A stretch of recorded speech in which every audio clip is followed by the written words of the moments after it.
Hello दोस्तों, मैं अनुज आप सभी का स्वागत करता हूं इस YouTube प्लेटफॉर्म पर। आज की क्लास में जो हम कंप्यूटर के 20 प्रमुख क्वेश्चंस को कवर करने वाले हैं, जो कि प्रत्येक एग्जाम्स की दृष्टि से काफ़ी ज़्यादा इंपॉर्टेंट हो जाते हैं। मैं आपको बता दूं कि ये जो क्लास है क्लास 5 है। इससे पहले क्लास 4 और अपलोडेड हो चुकी हैं इसी यूट्यूब चैनल पर। अगर आपने वो क्लासेस नहीं देखी हैं तो एक बार उन क्लासेस को देख लीजिए ताकि आपके लिए वो हेल्पफुल रहें। और मैं उन क्लासेस का लिंक है जो डिस्कशन में मेंशन कर दूंगा। और अगर आपको वीडियो अच्छी लगती है तो वीडियो को अधिक से अधिक लाइक करें, शेयर करें और चैनल को सब्सक्राइब करना बिल्कुल भी ना भूलें, ताकि अन्य आने वाली वीडियोज़ की आपके पास नोटिफिकेशन आ सकें। और आप कमेंट बहुत कम करते हो, कमेंट्स अधिक से अधिक किया करो, मैं हर एक कमेंट को पढ़ता हूँ। और फाइनल में मैं आपसे ये क्वेश्चन पूछने वाला हूँ जिसका आंसर आपको कमेंट में देना है और अपना स्कोर भी बताना है कि जैसे आपको 20 कितने सही हो रहे हैं। तो कुछ पहला जो क्वेश्चन है हमारा वो है MS वर्ड की फाइल का एक्सटेंशन क्या होता है। मतलब MS वर्ड की जो फाइल होती है उसका एक्सटेंशन क्या होता है। तो यहाँ पर 4 विकल्प दिए गए हैं जिनमें से जो राइट आंसर होगा वो ऑप्शन नंबर डी हो जाएगा, जो DOCX होता है।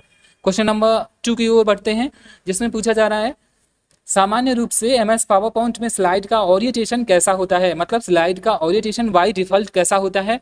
तो यहाँ पर 4 ऑप्शंस दिए गए हैं जिसमें से जो राइट आंसर होगा वो हमारा सी हो जाएगा, लैंडस्केप।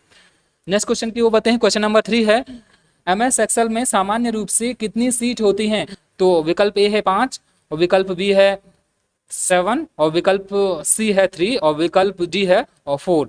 तो इसका जो राइट आंसर होगा वो हो जाएगा सी, यानी 3 सीट होती हैं बाई डिफॉल्ट। बाकी अकॉर्डिंग टू नीड हम इंक्रीज कर सकते हैं अनलिमिटेड सीट MS एक्सेल में। नेक्स्ट क्वेश्चन की वो बढ़ते हैं। क्वेश्चन नंबर 4 है MS एक्सेल में कुल रो की संख्या कितनी होती है।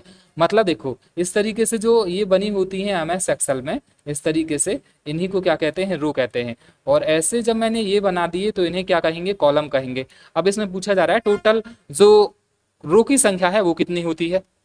यहाँ पर 4 ऑप्शंस दिए गए, 10,48,571, 10,48,572, 10,48,575 और 10,48,576।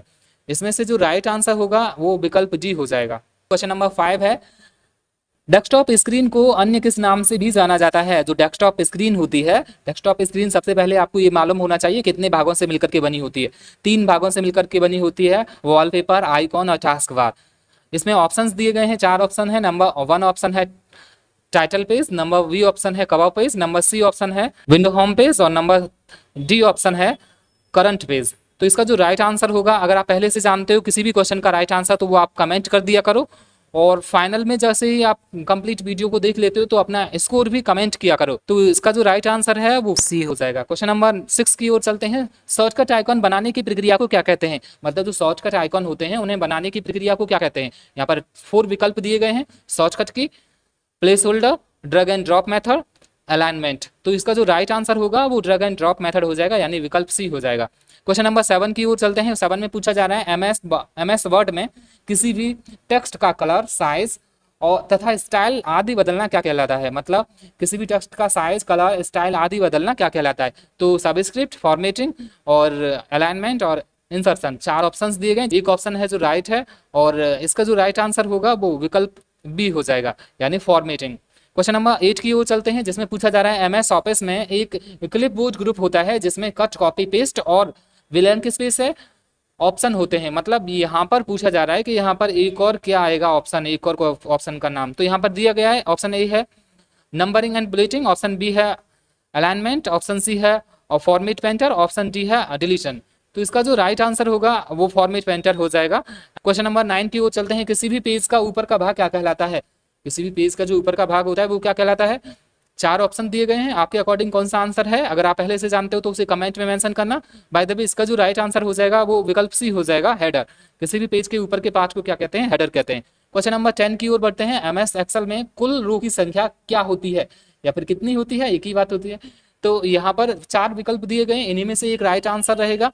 तो अभी इसका जो राइट आंसर हो जाएगा 16,384 हो जाएगा, यानी विकल्प वी हो जाएगा। क्वेश्चन नंबर 11 की ओर चलते हैं, जिसमें पूछा जा रहा है टेक्स्ट एरिया में कुछ भी लिखना क्या कहलाता है। मतलब जो टेक्स्ट एरिया होता है वहां पर हम कुछ भी लिखते हैं तो उस लिखने को क्या कहते हैं। तो इंसर्शन कहते हैं उस लिखने को, राइट। सी विकल्प है जो राइट हो जाएगा। क्वेश्चन नंबर 12 की ओर चलते हैं। किसी भी डॉक्यूमेंट फाइल का पहला पेज क्या कहलाता है। यहाँ पर 4 ऑप्शंस दिए गए हैं और इन्हीं में से आप मुझे एक आंसर दो जल्दी से। नंबर ए है फर्स्ट पेज, नंबर बी है करंट पेज, नंबर सी है कवर पेज, और नंबर डी है नन ऑफ दीज। इन चारों में से एक राइट आंसर है, जो कि क्या हो जाएगा हमारा, जो सबसे पहला पेज होता है किसी भी डॉक्यूमेंट फाइल का, वह कवर पेज कहलाता है। क्वेश्चन नंबर 13 की ओर चलते हैं, जिसमें पूछा जा रहा है एमएस एक्सेल में न्यू सीट बनाने की शॉर्टकट की क्या होती है। मतलब एमएस वर्ड में 3 सीट होती हैं बाय डिफॉल्ट, और मैंने ये भी बोला अभी वीडियो में कि अनलिमिटेड सीट इंक्रीज कर सकते हैं एमएस एक्सेल में। तो वो जो सीट इंक्रीज करने की शॉर्टकट की होती है वो क्या हो जाती है। यहाँ पर 4 ऑप्शंस दिए गए हैं, और इनमें से जो राइट आंसर होगा वो शिफ्ट प्लस F11 हो जाएगा, यानी विकल्प सी। क्वेश्चन नंबर 14 की ओर चलते हैं। एमएस वर्ड में लिंक कितने प्रकार की होती हैं। लिंक कितने प्रकार की होती, तो इसमें जो हमारा राइट आंसर होगा वो क्या हो जाएगा, विकल्प जी हो जाएगा, यानी 3 टाइप्स की। वो कौन कौन सी होती हैं वो आप मुझे कमेंट करके बताना। नेक्स्ट क्वेश्चन की वो बताते हैं, एमएस वर्ड में किसी भी टेक्स्ट के पीछे कोई भी इमेज या टेक्स्ट लगाना क्या कहलाता है। मतलब जैसे पेज होता है, पेज के पीछे भी टेक्स्ट या इमेज लगा सकते हैं। तुमने कोचिंग इंस्टीट्यूट्स वगैरह के नोट्स वगैरह में देखा होगा। तो यहाँ पर 4 ऑप्शंस हैं, background, send to back, watermark, all of these. तो इसमें जो राइट आंसर हो जाएगा वो हमारा वाटरमार्क हो जाएगा। नेक्स्ट क्वेश्चन है क्वेश्चन नंबर 16, नेटवर्क के समूह को क्या कहते हैं। मतलब जो नेटवर्क का समूह है वो क्या कहलाता है, टोपोलॉजी या इंटरनेट या सर्वर या फिर कम्युनिकेशन। तो इसका जो राइट आंसर होगा वो भी हो जाएगा, यानी इंटरनेट कहलाता है। मतलब नेटवर्क के समूह को ही क्या कहते हैं, इंटरनेट कहते हैं। क्वेश्चन नंबर 17 की ओर चलते हैं। पेज के चारों ओर जो खाली जगह होती है उसे क्या कहते हैं। पेज के चारों ओर जो खाली जगह होती है उसे कहते हैं मार्जिन। क्वेश्चन नंबर 18 की ओर चलते हैं। किसी सेल में लिखे हुए टेक्स्ट को उसी सेल में एडजस्ट करने के लिए किस ऑप्शन का उपयोग किया जाता है। मतलब कोई सेल में टेक्स्ट लिखा हुआ है, उस सेल से ज़्यादा आगे जा रहा है या फिर छिप रहा है उस सेल में, तो हमें उसी में एडजस्ट करना है। तो इन चारों ऑप्शंस में से किस ऑप्शन का यूज करेंगे उसके लिए। टाइपिंग एरर है, यहाँ पर लिखा जाएगा रैप टेक्स्ट हो जाएगा। ओके, बाय द वे इसके अकॉर्डिंग राइट आंसर जो होगा वो हमारा बी हो जाएगा। नेक्स्ट क्वेश्चन की ओर बढ़ते हैं। क्वेश्चन नंबर 19 है, एमएस एक्सेल की फाइल का एक्सटेंशन नाम क्या होता है। एमएस एक्सेल की जो फाइल होती है उसका एक्सटेंशन नेम क्या होता है। एक्सटेंशन नेम प्रत्येक एग्जाम्स की दृष्टि से काफ़ी ज़्यादा महत्वपूर्ण होते हैं और इन्हें आप सबको याद कर लेना चाहिए। तो इसका जो राइट आंसर हो जाएगा वो विकल्प डी हो जाएगा, .xlsx। नेक्स्ट क्वेश्चन की ओर बढ़ते हैं। क्वेश्चन नंबर 20 है, एमएस एक्सेल में किसी सेल में लिखे हुए टेक्स्ट की जगह पर कोई दूसरा टेक्स्ट बदलने के लिए किस शॉर्टकट कुंजी का उपयोग किया जाता है।